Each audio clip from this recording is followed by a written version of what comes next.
ஜெய் ஸ்ரீராம் சுந்தரகாண்டத்தில் 24வது சர்க்கம். அரக்கிகள் பயமுறுத்துறாங்க மாதா சீதா தேவியை. சீதே, எல்லா பிராணிகளின் மனசை கவர்வது உயர்ந்த படுக்கைகள் கொண்டதுமான அந்த புறத்தில் வசிப்பதை நீயே ஏற்க மாட்டிக்க. நீ மானுடர் பெண், அதனால் ஒரு மானுடனுக்கு மனைவியாக இருப்பதை பெருமையாக எண்ணுற.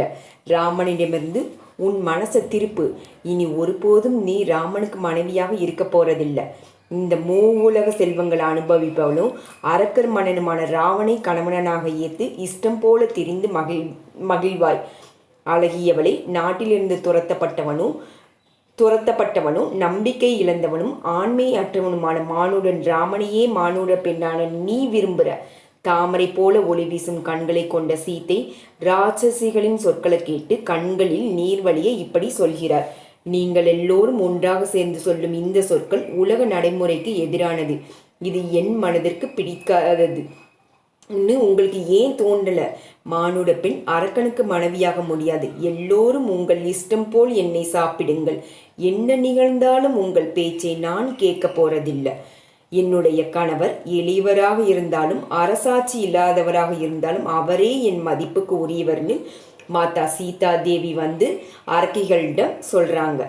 எப்போதும் சூரியனை தொடரும் சுவர் சலை போல நான் அவரிடம் ஈடுபட்டிருக்கிறேன். பெரும் பாக்கியசாலியான சசிதேவி இந்திரனையும் அருந்ததி வசிஷ்டரையும் ரோகிணி சந்திரனையும் லோபாமுத்ர அகஸ்தியரையும் சுகன்யா சியவனவரையும் சாவித்ரி சத்யவானவையும் ஸ்ரீமதி கபிலரையும் மதயந்தி சௌதாசரையும் கேசினி சகரனையும் பீமபுத்திரியான தமைந்தி நைஷதனையும் எப்படி பின்பற்றாங்களோ அப்படியே நானும் இஸ்வாகு குலத்தில் சிறந்தவரான ராமனை கணவனாக அடைந்து அவர் பின்தொடர்ந்து நடக்கிறேன்.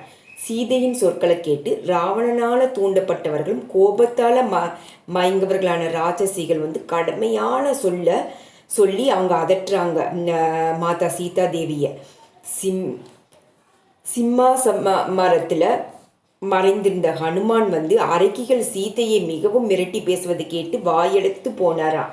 கோபம் கொண்ட அவங்க சீதையை சூழ்ந்து கொண்ட உடல் நலங்கள் நெருப்பு கொழுந்து போல் செக்க சிவந்து தொங்கிக் கொண்டிருக்கும் தமது உதடுகளை நக்கி கொண்டார்கள். விரைவாக கோடாளிகளை எடுத்துக்கொண்டு சொன்னாங்க. ராட்சச மன்னனான ராவணனை கணவனாக அடைய தகுதி இல்லாதவள் இவள்னு ராட்சசிகள் எல்லாரும் சொல்லிக்கிறாங்க. அவங்களையும் பயங்கரமான ராட்சசிகளால் இப்படி பயமுறுத்தப்பட்ட சீதா தேவி கண்ணீரை தொடச்சிட்டு அந்த சிம்மாசப மரத்தின் அருகில போறாங்க. அரக்கிகளால் சூழப்பட்ட சீதை அந்த சிம்மாசபா மரத்தின் அடியில சோகத்துல மூலியவளாக அமர்ந்திருக்காங்க. உடல் மெலிந்திருப்பவர்களும் கவலை தோய்ந்த முகத்தோடி இருப்பவர்களும் அழுக்கடைந்த ஆடையை அணிந்திருப்பவர்களுமான சீத்தையை 4 புறமும் சூழ்ந்து கொண்ட ராட்சசிகள் பயமுறுத்த ஆரம்பிச்சாங்க. அப்ப கோபமே வடிவெடுத்து வந்தது போன்றவளும் அச்சம் தருபவளும் பெரிய வயிற்றை உடையவளும் பயங்கரமான தோற்றை முனைவிலவான வினதை என்ற ராட்சசி சொல்றா. சீத்தை, இவ்வளவு போதும். உன் கணவரிடம் உனக்குள்ள பேரன்பை நன்றாக காட்டிட்ட. மங்களமானவளே, எந்த விஷயத்திலும் மிகை என்பது துயரத்தில்தான் கொண்டு போய்விடும். இதுவரையில மனித ஜாதிக்குரிய சட்டத்திட்டங்களுக்கு ஏற்ப நடந்து காட்டினாய் என்பதை குறித்து நான் சந்தோஷப்படுறேன். நீ வாழ்கன்னு அந்த அறைக்கு வாழ்ந்து சொல்றாங்க. சீதாதேவி, உன் நன்மைக்காக என்னால் சொல்லப்படும் அறிவுரையை கேட்டு அதன்படி நட. எல்லா ராட்சசர்களையும் நிர்வகித்து கொண்டிருக்கும் ராவணனை பர்த்தாவாக ஏற்றுக்கொள், அதாவது உன் கணவனாக ஏற்றுக்கொள்ளுன்னு சொல்றாங்க. பராக்கிரமுடையவர், அழகிய தோற்றமுடையவர், தேவர்களின் மன்னரான இந்திரன் போன்றவர், காரியங்களை செய்வதில் சமர்த்தவர், தியாகசியாளர், சீலர், எல்லாரும் பார்த்து மகிழக்கூடியவங்க. நலிந்து போய்விட்ட மானுடன் ராமனை துறந்து விட்டு மறந்துட்டு ராவணனை ஏற்றுக்கோன்னு அந்த ராட்சசி அறிவுரை சொல்றா. உயர்ந்த உடற்பூச்சுக்களை பூசிட்டு திவ்யமான அணிகலன்களை அணிஞ்சு இப்ப முதல் எல்லா உலகங்களுக்கும் தலைவியாக ஆவாய். அக்னி பத்னியான ஸ்வாகா போலவும் இந்திர மகேசியான சசிதேவி போலவும் நீ வாழலான்னு அந்த அறைக்கு சொல்றா சீதா தேவிட்ட. ராமன் ஒரு சாதாரண மனுஷன், வாழ்நாள் முடிந்து போனவன். அப்படிப்பட்டவன் இன்னும் ஏன் நினைத்து கொண்டிருக்கிற வைதேகி? அவனால் உனக்கு என்ன லாபம்? இப்படி நான் சொன்னபடி நீ நடக்கலைன்னா நாங்கள் எல்லாருமே இப்போதே உன்னை சாப்பிட்ருவோம். தொங்கிக் கொண்டிருக்கும் மார்பங்களை கொண்டவளும் கோபம் கொண்டவளுமான விகடா என்றொருத்தி முட்டியை தூக்கி காட்டி கர்ஜிக்கும் குரலில் சொல்றா, கெட்ட புத்தியுடையவளே சீதா, நீ இதுவரை சொன்ன பிரியமில்லாத வார்த்தைகள் உன்னிடம் உள்ள அன்பினாலும் எங்களுடைய மிருதுவான தன்மையினாலும் பொறுத்து கொள்ளப்பட்டது. தற்போதைய உன் நிலைக்கு தகுந்த உனக்கு நன்மை தரக்கூடிய எங்கள் அறிவுரைப்படி நடக்க மாட்டேங்கிற. சமுத்திரத்தை கடந்து இங்கு கொண்டு வரப்பட்டிருக்க சீதா, மற்றவர்களால் நெருங்க முடியாத கட்டுக்காவல் மிகுந்த ராவணனுடைய அந்த புறத்திற்குள்ளும் வந்துட்ட. ராவணனுடைய வீட்டில் அடைத்து வைக்கப்பட்டிருக்கிறவளும் எங்கள் வெகு கவனமாக காவல் காக்கப்படுறவளுமான உன்னை சாக்ஷாத் இந்திரன் கூட காப்பாற்ற முடியாது. சீதா, உன் நலனை பேசுகிற என் வார்த்தையை கேளு. கண்ணீர் சொறிவதை நிறுத்து. பயனில்லாத சோகத்தை விட்டுரு. சீதே, திருப்தியாகவும் மகிழ்ச்சியாகவும் இரு. எப்போதும் அழுது கொண்டிருப்பதை முதலில் நிறுத்து. ராட்சச மன்னனுடன் வேண்டிய மட்டும் இன்பத்தை அனுபவி. அச்சம் கொண்டவளே, பெண்களுக்கு யௌனம் என்பது நிலையற்றது என்பதே உனக்கு தெரியலையா? அதனால உன் யௌனம் கழிவதற்குள் எல்லா சுகபோகங்களையும் அனுபவித்து விடு. மயக்கும் கண்ணை உடையவளை, அழகான பூஞ்சோலைகளிலும் மலை தோட்டங்களிலும் ராவணனோடு உலவி வா. 7000 பெண்மணிகள் உன் அதிகாரத்தின் கீழ் இருக்கிறாங்க.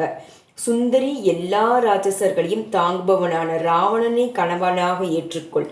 என்னால் சொல்லப்பட்டபடி நீ நடக்கலனா மைதிலி உன் நெஞ்சத்தை பிளந்து தின்றுவேன்னு அரக்கி பயங்கரமா சொற்களால சொல்றாங்க.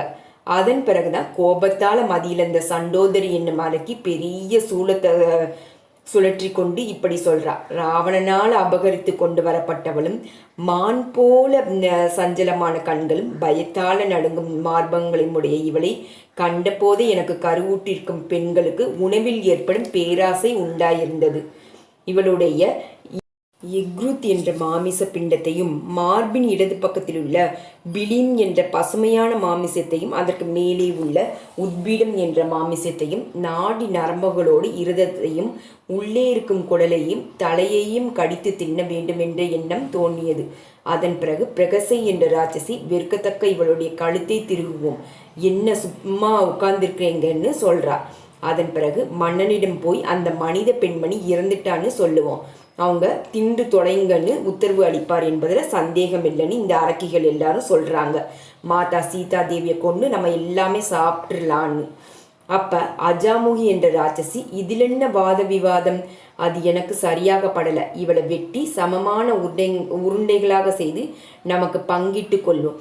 சீக்கிரமாக குடிப்பதற்கும் நக்குவதற்கும் கடித்து தின்பதற்கும் பல வகை பதார்த்தங்களை கொண்டு வாங்கன்னு சொல்கிறா. உடனே சூர்பனகை என்ற ராட்சசி, அஜாமுகியால் சொல்லப்பட்ட வழிதான் நல்லதுன்னு எனக்கு படுது. எல்லா துயரத்தையும் போக்கி கல்லை கொண்டு வாருங்க. உடனே மானிட மாமிசத்தை ருசித்து தின்னு நிகும்பிலையில் இலங்கையில் மேற்கு வாசலில் உள்ள காளி கோவில் உள்ள பிரதேசம் கூத்தாடுவோம் என்கிறார் ஒரு ராட்சசி. தேவ மகள் போன்ற சீத்தை மகா பயங்கரமான ராட்சசிகளால் மிகவும் கொடுமையாக பயமுறுத்தப்பட்டதும் தைரியத்தை கைவிட்டு மிகவும் அழ தொடங்கிறாங்க. ஸ்ரீமத் வால்மீகி ராமாயணம் சுந்தரகாண்டத்தில் 24வது சர்க்கம் முடிவடைந்தது. ஜெய் சீதாராம்.